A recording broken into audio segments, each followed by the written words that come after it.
what advice would you give young women aspiring to leadership roles, disregarding the industry, just generally? Passion. And how do you maintain a healthy work-life balance? That's a tough question, Sophia. I think you have to sacrifice certain things, especially. What personal habits or practices have been most instrumental in your growth as a leader? For me, probably is leading by example. Usually, there is nothing in my office that I cannot do. Because if you don't know how to do it, how are you going to supervise? How are you going to train? So if you want to lead, people need to respect you. And that's tough. And some people tell me, oh, he will be a lawyer. When they talk about my kids, like, you know what? I want my kid to be happy. And that's what I consistently tell my kids. I want you to be happy.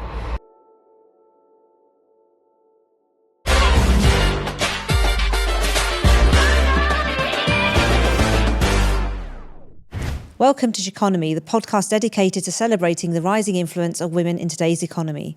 I'm your host, Sophia, and today I have with me María Rubert, who has made a mark as an arbitrator and lawyer across multiple continents.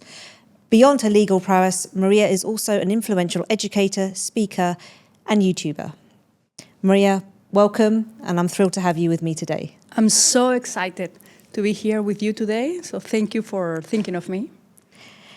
So to kick off, what initially sparked your interest in pursuing a career in law? Wow, that's a tough one to start. I wanted to be absolutely everything. I didn't know what I wanted to be. I've done a little bit of a traffic controller. I've done a little bit of communications. I've done a little bit of political science, what I actually completed. Okay. But my family was completely against me being a lawyer. So I had to fight it. It was actually during the September 11. I was studying to be an air traffic controller because supposedly it has a good exit professional career in Spain. I was in the US. Okay. So it was tough because we were studying aviation. We had to do research on aviation. So the FBI knocked on the door of a few colleagues in my class. So I used that. They never knocked on my door. Yeah. But I used that to tell my parents that it was very difficult as a foreigner to do a traffic controller. Yeah. So finally, after several backs and forths, they accepted me to do what I always wanted to be. I wanted to build a career on international law.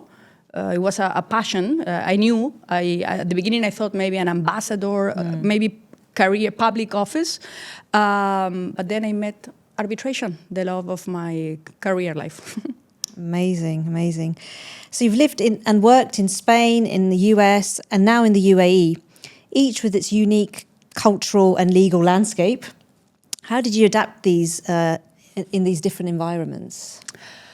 It's been very easy. Actually, I moved to the US when I was still a minor. I was 17, and the moment I landed in Spain, in the US, I felt that you could become what you set yourself to become, that they appreciated opportunity. This was in the 1990s. Then when I moved to the UAE, because there was a big crisis due to 2008 worldwide crisis, there was the UAE was in need of practitioners with experience in arbitration. So I didn't even know where Dubai was back in the days, but I came because they told me that it was, and I had the same feeling. In the UAE, you can become what you set yourself to be. You fight enough. So it was very natural. Amazing.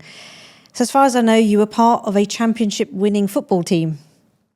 How did that experience influence your life? And would you encourage young people, especially maybe your own children, to pursue professional sports?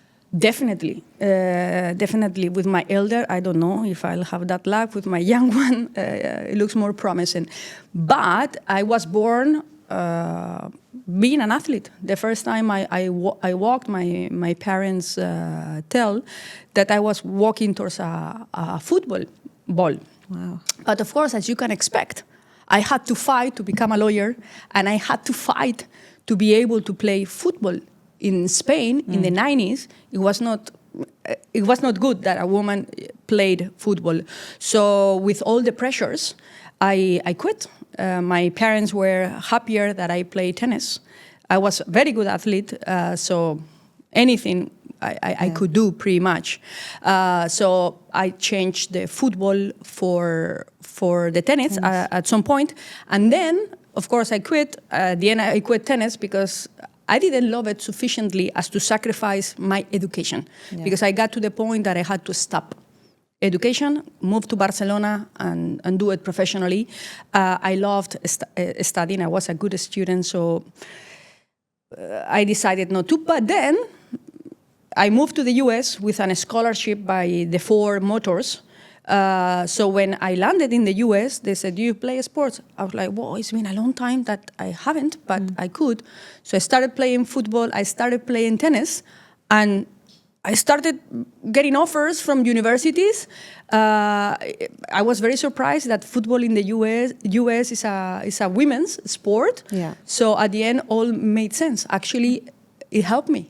And actually, I was given the scholarship because Ford Motors, they knew that if you do sports in the US, you have greater chances to adjust well to the community. True.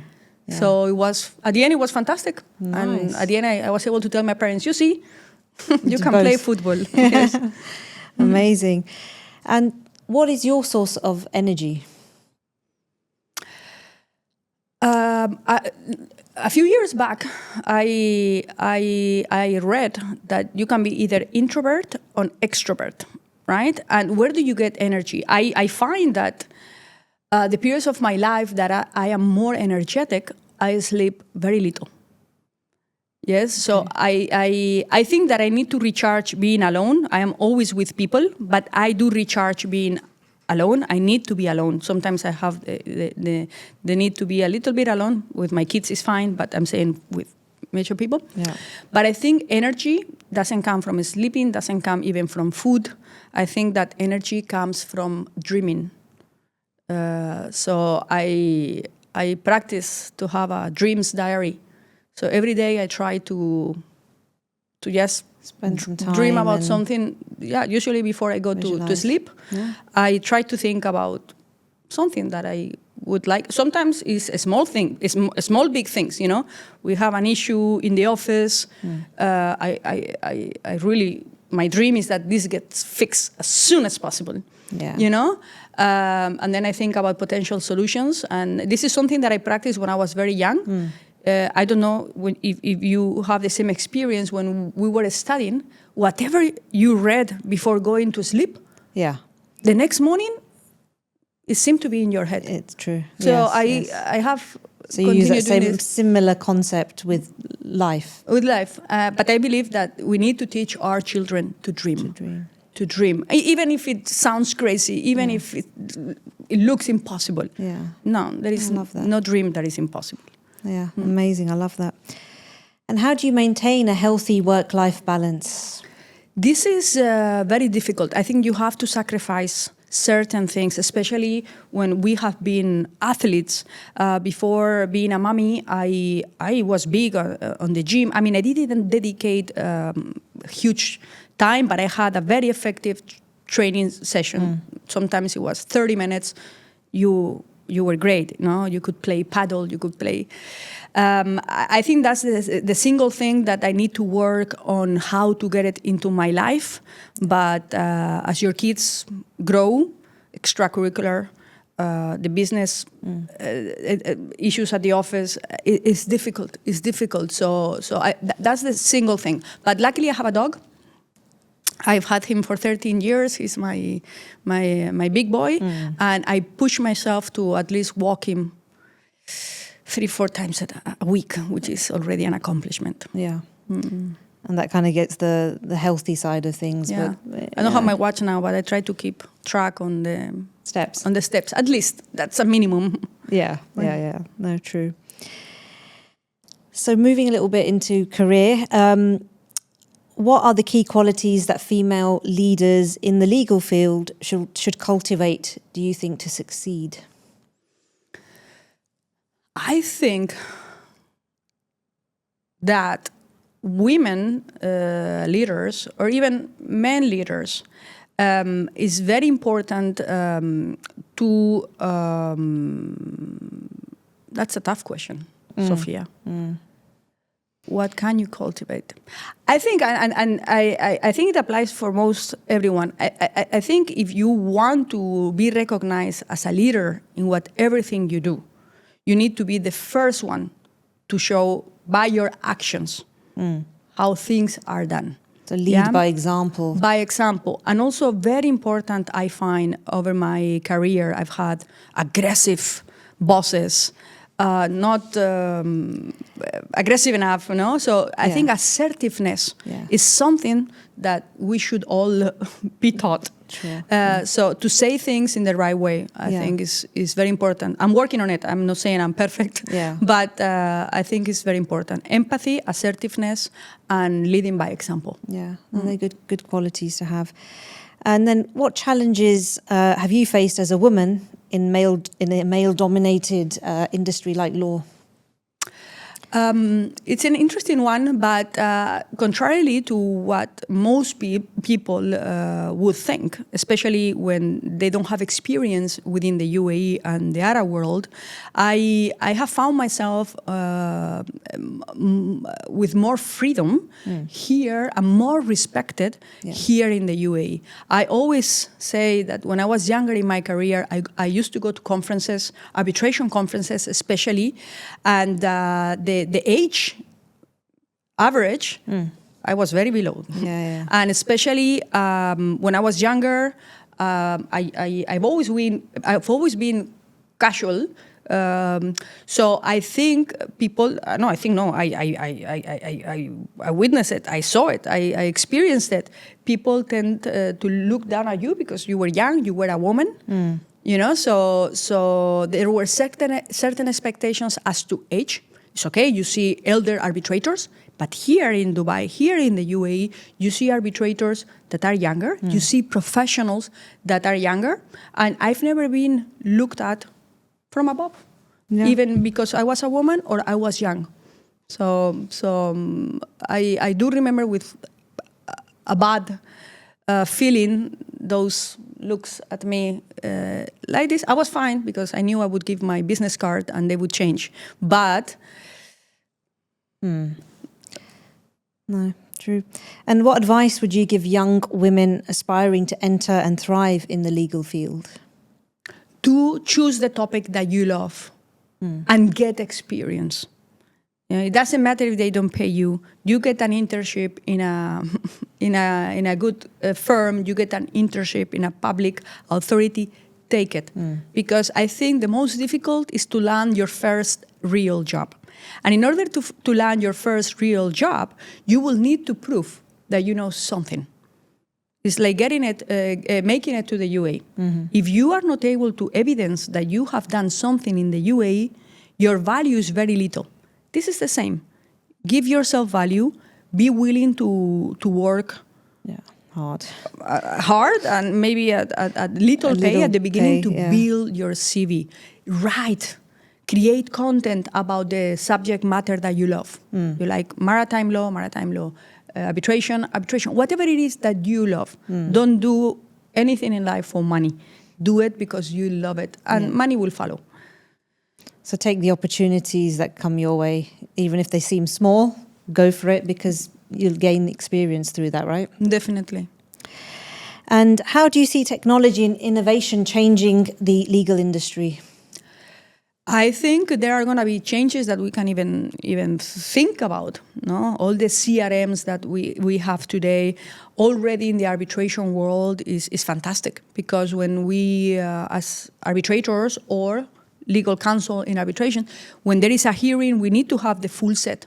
Translators, camera, recording, etc. So we already see loads of improvement. Even commercial arbitration is international arbitration. So technology nowadays makes proceedings to be much faster. So it's time, it's cost for the parties. So technology is helping out. We'll see when technology starts making decisions. We will see, but we need to be careful because Maybe one day ChatGPT will start drafting final awards. Let's hope it doesn't happen soon. Yeah. So at the moment, it's more helping with efficiency, perhaps in processes. And breaching the distances. Yeah. Is And in your experience, how can law firms and legal institutions create a more inclusive workplace for women? I think time flexibility should be a must. Now that I'm a mom, for example, I used to think when I saw young females in my offices before leaving around 5, I used to say, these people don't work. These people don't work. Now I'm a mommy, and I don't leave at 5. I try to leave at 4. Yeah, because sometimes my kids fall asleep 6:30 or 7. So from 4 to 7, I block my days. Sometimes it's 5 to 7, sometimes it's less. But no one sees the hours that you are working at night. So I think this flexibility needs to be in place. Otherwise, it would be impossible for women lawyers to have a family. Because having a family is not delivering a baby. It's taking care of the baby. Right. So we need to give that support. And women, the great thing about hiring, because some people are also concerned about hiring women with kids, but the responsibility that a mother brings, mothers are on everything.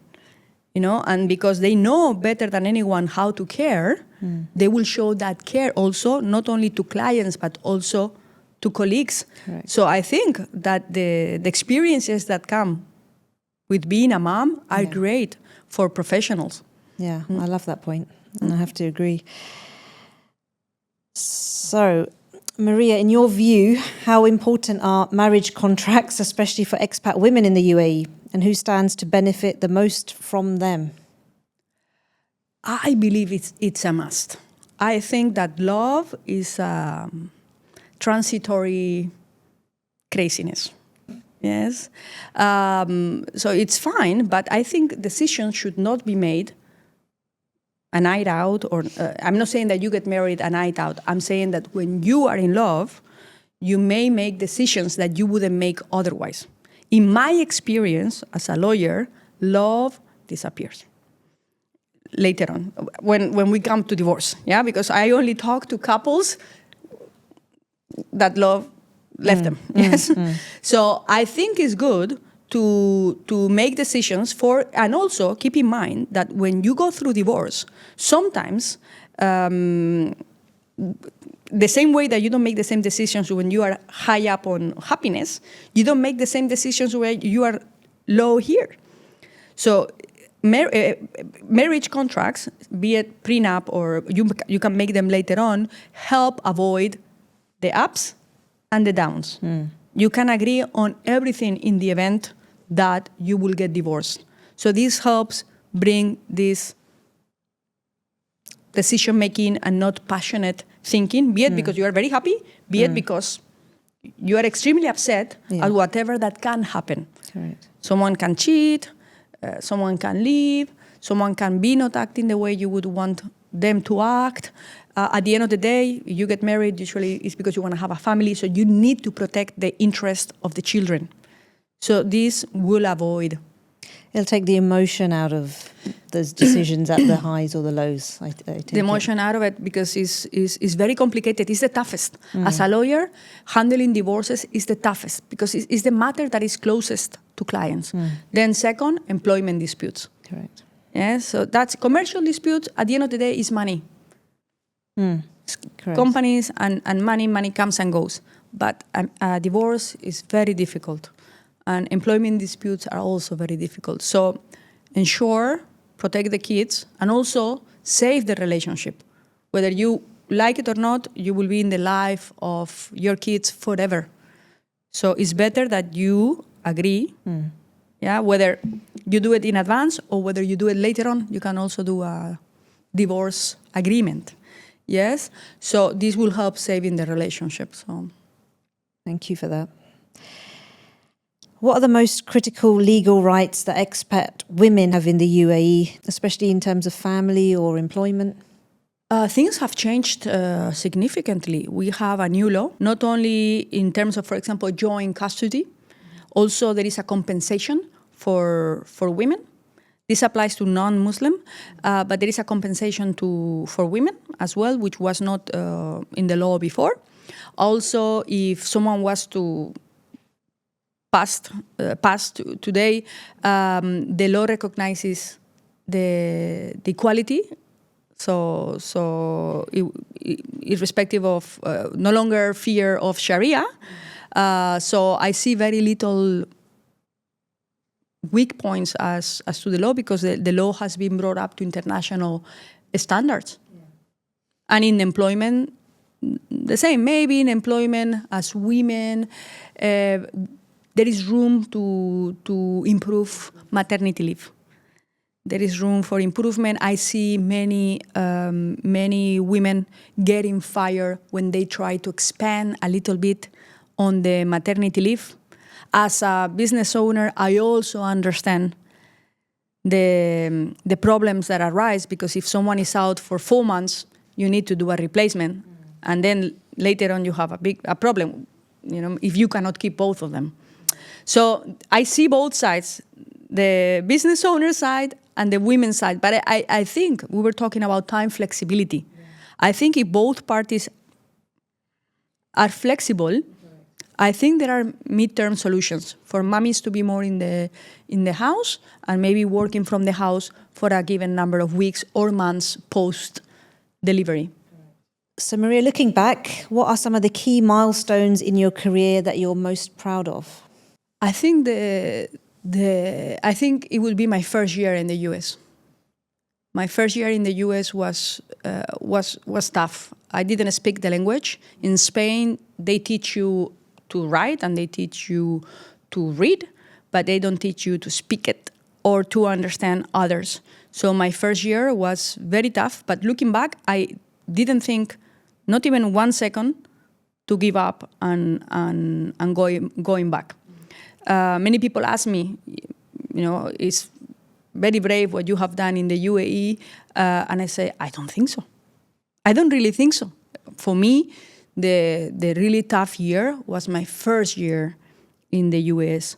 Luckily, I found beautiful people that helped me a lot, and I owe them that they helped me, they supported me, and they not only supported me during the first year, but even after in my stay in the US. And I think I owe them significantly, because if I would have given up, it would have been tough. Then also, when I arrived to the UAE, it was great. I was working many long hours, 6 days a week, with split shifts in the middle, 8:30 to 1 and 4 to 8:30, 1 day off. And I had to study for my New York bar, because I had just finished my master's degree. So I remember I used to go from the 1 to 4 o'clock to a Chili's to study for my New York bar. So I passed the New York bar with 3 months studying 3 hours a day. So that was very tough, because I remember Fridays was my only day off, and I couldn't do anything. I was every single day in front of documents for my first year. So the 3 months in preparation of the New York bar was very tough, but it opened, because it gives you credibility. You pass the New York bar, you know something about law. Yeah. If you passed it. So that allowed me to improve my career in the UAE by gaining credibility. So it was worth it. Amazing, amazing. What personal habits or practices have been most instrumental in your growth as a leader? For me, probably is leading by example. I don't like to give. Also, I don't like to give instructions.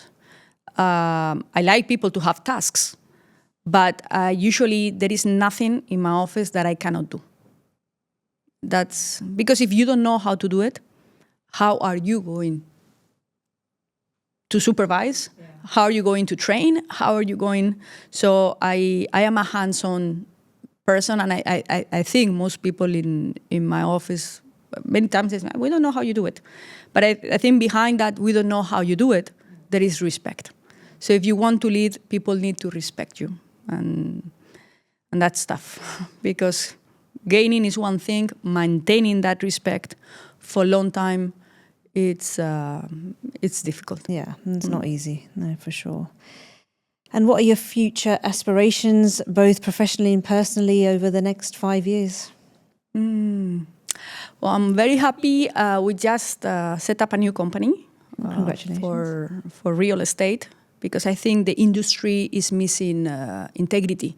I think the subject matter that I handle most in litigation and arbitration has been real estate. And most of the disputes are created by agents, perhaps because they are new, they don't know how they do things, they want their commission, and then they are not in the industry for a long time. So this is especially applicable for off-plan. The sales team sells you something, then you come back 2 years later. Oh no, that person is not here anymore. So we had very bad experiences with a few agents before the summer. So we decided to set up our own real estate agency that is going to be managed by someone else. I'm not going to be in the day-to-day of the company, but I'm going to be somehow involved in the takeoff of the agency. Yeah. And then personally, I am in between another kid or another dog. So watch the space, which way that goes. So I'm afraid that it will be both. or both. Or both. We'll see. Amazing. And what advice would you give young women aspiring to leadership roles, disregarding the industry, just generally? Passion. I mean, first, in choosing, I think that we do something majorly wrong as parents or as generation. When kids are in high school, it needs to start very early. I mean, it needs to start even before, even when they are in nursery. When they ask me, and some people tell me, "Oh, he will be a lawyer." When they talk about my kids, like, you know what? I want my kid to be happy. I don't care. And that's what I consistently tell my kids. I want you to be happy. So I'm a lawyer. I don't know what they will be, but I think if you consistently, and how do you know you're in the right direction? I think you need to think about, okay, I could study a traffic controller, or I can study to be a lawyer.